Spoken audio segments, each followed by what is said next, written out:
প্রথমে কড়াইতে তেল দিবেন, তারপরে এই পেঁয়াজ কুচিগুলো দিয়ে নাড়াচাড়া করতে থাকবেন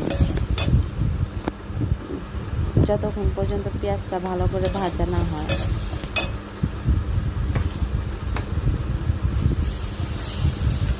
তারপরে একটা ডিম ভেঙে দিবেন।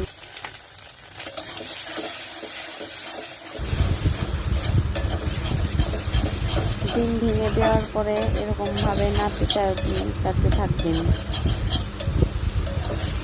তারপর ডিমটাকে আর পেঁয়াজটাকে ভালো করে মিশিয়ে ভাজতে থাকবেন। যখন ভাজা হয়ে যাবে তখন বুঝতে পারবেন যে ভাজা হয়ে গেছে।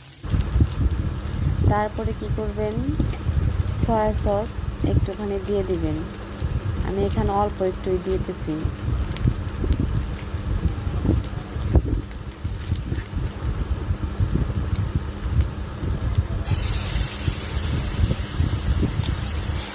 সয়া সস দেওয়া হয়ে গেলে তারপর ভালোভাবে আবার নেড়ে চেড়ে নেবেন।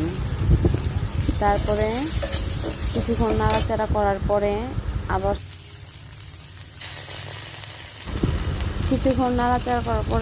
টমেটো সস দিয়ে দিবেন। টমেটো সসটা দিয়ে ভালোভাবে আবার মিশিয়ে নেবেন। যদিও আপনারা পারেন, তারপর আমি একটু শিখিয়ে দিই।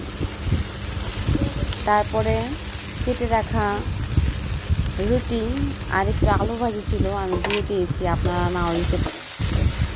রুটি দিয়ে ভালো করে মিশিয়ে নিচ্ছি।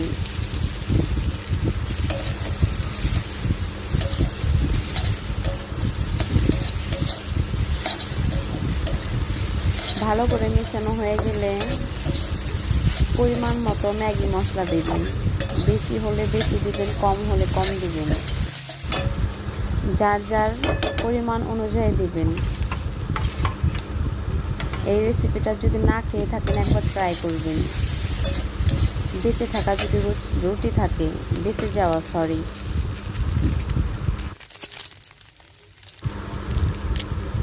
এভাবে রান্না করে একবার খেয়ে দেখবেন যে কেমন হয়েছে। ঠিক আছে, ভালো থাকবেন সবাই। আজকের জন্য টাটা, শুভরাত্রি।